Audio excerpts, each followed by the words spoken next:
Buenos días, soy la maestra Marta Aurea Alonso Gaitán.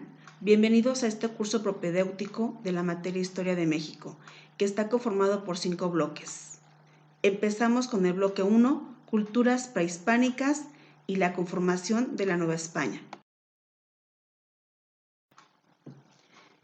En el territorio que actualmente es llamado México o Estados Unidos mexicanos, habitaron antes de la llegada de los españoles civilizaciones prehispánicas que evolucionaron de ser recolectores y cazadores nómadas a habitantes sedentarios.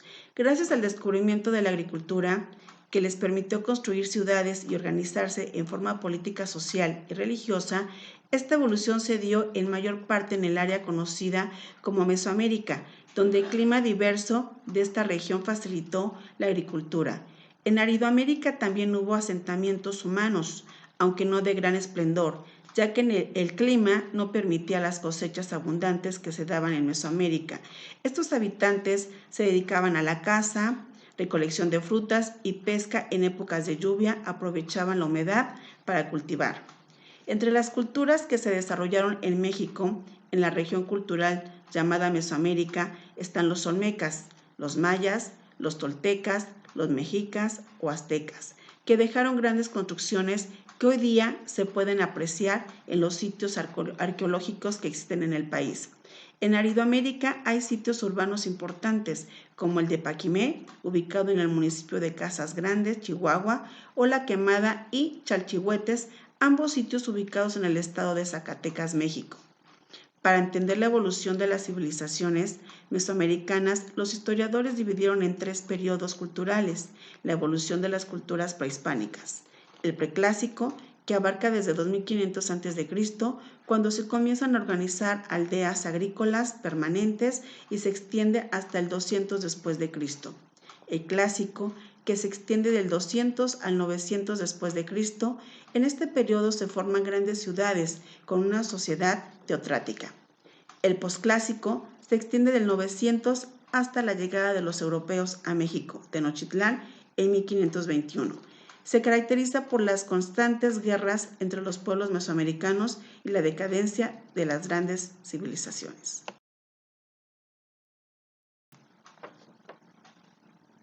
La conformación de la Nueva España. Las principales actividades económicas del virreinato fueron la agricultura, como el maíz, cacao y otros productos autóctonos de la antigua Mesoamérica. La ganadería, introducida por los europeos, quienes trajeron la mayor parte de los animales criados, y el comercio, que fue limitado únicamente a las posesiones de españoles, acto de mercantilismo. Otro elemento importante en el desarrollo de la Nueva España fue el papel jugado por la Iglesia Católica, que logró un gran poder al adquirir grandes propiedades y monopolizar la educación, los servicios de salud y otras áreas de la administración pública. Su principal instrumento para vigilar la observancia de la fe era la Inquisición española, oficialmente el Tribunal del Santo Oficio de la Inquisición, instituido en 1571. La Nueva España fue el primer virreinato elegido y, por lo tanto, donde se puso en práctica el modelo español de gobernación. Y ya para concluir este bloque, su organización política estaba conformada por el virrey, que concentraba todo el poder público. El Real Consejo de Indias fue instituido en 1519 y desde 1524 se le confirió autoridad suprema para discernir en los asuntos concernientes a las provincias del Nuevo Mundo. La Real Audiencia era la principal institución de justicia en el Imperio Español. Los corregimientos que impartían justicia y eran nombrados por la audiencia. Pasamos al bloque 2. La Nueva España desde su consolidación hasta la independencia. Parte del descontento de los mexicanos fueron que la industria los hizo más pobres, que los criollos no podían ocupar puestos importantes, que ocuparon Texas y que empezaron independencias y revoluciones. Antes los cambios territoriales eran divisiones de reinos, en cambio ahora son la división de municipios y países. Había 7 reformas de la Nueva España. 1. Que había nuevos gobernantes en la Nueva España. 2. Ejército en las colonias.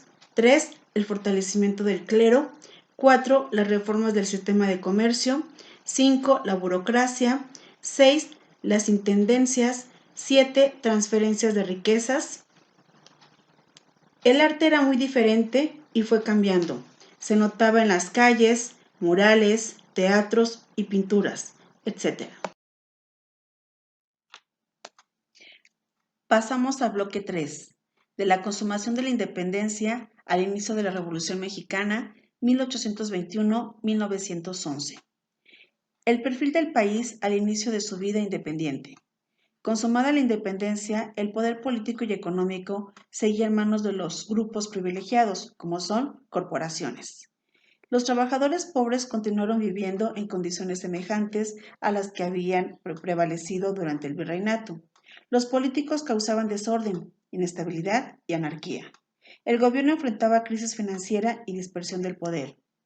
La sociedad mexicana enfrentó carencia de recursos económicos y amenazas del exterior con afán de reconquista. Había pobre recaudación de impuestos debido a la quiebra de actividades económicas. Se recurrieron a los préstamos extranjeros y la minería estancada como agricultura improductiva, comercio interno limitado, falta de transportes, caminos inseguros, industria manufacturera sin desarrollo. Las condiciones de las clases trabajadoras no cambió.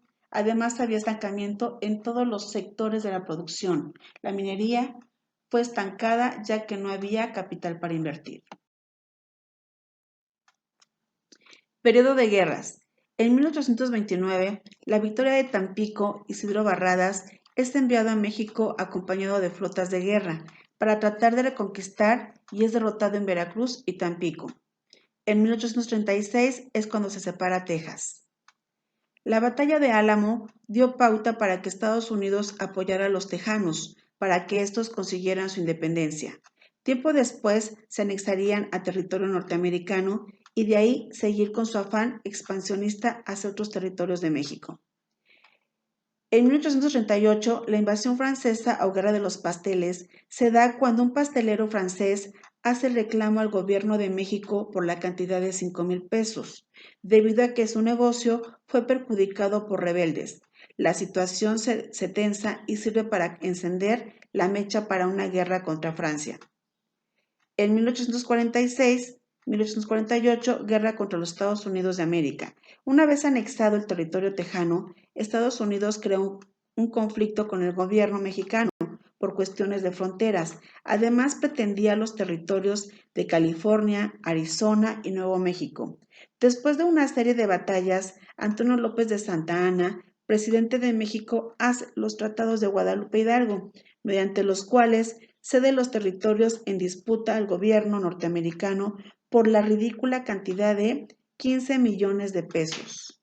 En 1862 al 1867, intervención francesa, las fuertes de Loreto y Guadalupe en el estado de Puebla fueron los principales escenarios de la guerra contra Francia. División de grupos de ideas. Había dos grupos, liberales y conservadores. Los liberales eran partidarios de instaurar una república federal. Los conservadores proponían el modelo de la república centralista o restaurar la monarquía. La hostilidad entre estos grupos se da cuando los liberales impulsan la aprobación de la Constitución de 1857, que establecía una república representativa, democrática y federal. El periodo crucial de la reforma y la intervención.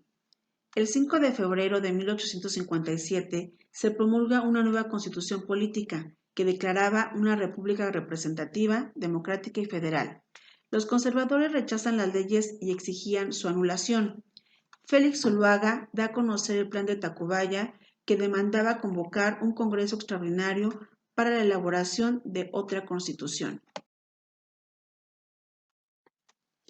El presidente Comonfort se adhiere al plan de Tacubaya y encarcela a Benito Juárez. Benito Juárez, aún tras las rejas, defiende con todo las leyes de la Constitución de 1857. Los conservadores modifican el plan de Tacubaya para designar a Félix Zuluaga como presidente. Félix Zuluaga lleva a cabo un gobierno simultáneo con Benito Juárez desde la capital, apoyado por los conservadores. Comonfort intentó detener la rebelión y liberó a Juárez, Sin embargo, liberales y conservadores retiran el apoyo a Comonfort y Benito Juárez fue nombrado presidente. Juárez instaura su gobierno en Guadalajara y Félix Zuluaga en Palacio Nacional. Guerra entre conservadores y liberales. Periodo 1859 a 1861 se expidieron las leyes de reforma, separación de Iglesia y Estado, a la vez que quitaba privilegios y toda posibilidad de participar políticamente a la Iglesia. Las leyes de reforma fueron un golpe bajo para las instituciones religiosas. En 1861, los liberales se fortalecen por voluntarios y los conservadores pidieron ayuda al extranjero. La lucha entre liberales y conservadores se extendió por 3 años. Debido a la bancarrota, Juárez deja de pagar la deuda externa. Derivado a esto, los gobiernos de España, Inglaterra y Francia envían flotas de guerra para exigir los pagos. Se llevan a cabo los tratados de la soledad, en los cuales Juárez se comprometía a pagar en una fecha fijada. Inglaterra y España se retiran, Francia emprende la invasión de México. El ejército mexicano al mando de Ignacio Zaragoza enfrenta y vence a los franceses el 5 de mayo de 1862. Entonces el gobierno francés envía 30,000 soldados que, apoyados por los conservadores mexicanos, ocuparon la ciudad de Puebla. Ignacio Zaragoza, curiosamente su heroica defensa el día 5 de mayo es muy festejada en el actual estado de Texas, debido a que nació en el poblado de Goliat, hoy perteneciente a la Unión Americana. En el año 1863, los conservadores proclaman el imperio y ofrecen la corona de México a Fernando Maximiliano de Habsburgo. Los conservadores hacen un viaje hasta Austria para entrevistarse con Maximiliano para ofrecerle la corona de México. El castillo de Miramar, donde vivía Maximiliano, hoy pertenece a Italia. En el año 1864, Maximiliano y Carlota desembarcan en el puerto de Veracruz. Días después llegan a la Ciudad de México para establecerse en el castillo de Chapultepec. En el periodo 1865 a 1866, el gobierno de Juárez es reconocido por Estados Unidos. En Europa, Francia y Prusia desencadenaban un conflicto armado. Napoleón III decide retirar sus tropas de territorio mexicano. Napoleón III, sobrino de Napoleón I, tuvo una política de expansión con fines de hacer frente a las potencias nacientes como Alemania y Estados Unidos. Maximiliano decide formar un ejército propio, pero al no tener apoyo de Francia ni del pueblo, el imperio entra en crisis y los liberales aprovechan para pasar a la ofensiva. En el año 1867, el ejército republicano obtuvo sucesivas victorias y obligó a Maximiliano a refugiarse en Querétaro.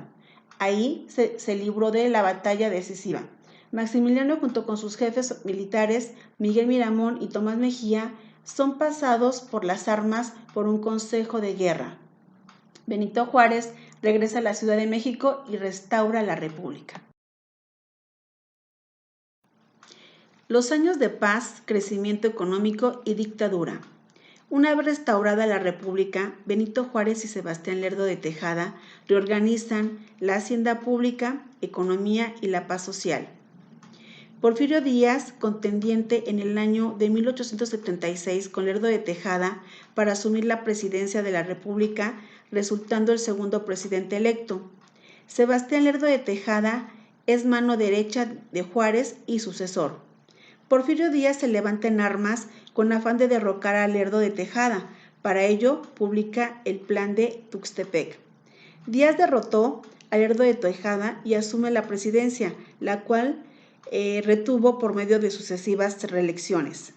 Porfirio Díaz instaura una dictadura militar, restableció con el uso de la fuerza la paz social que demandaban los grupos dominantes.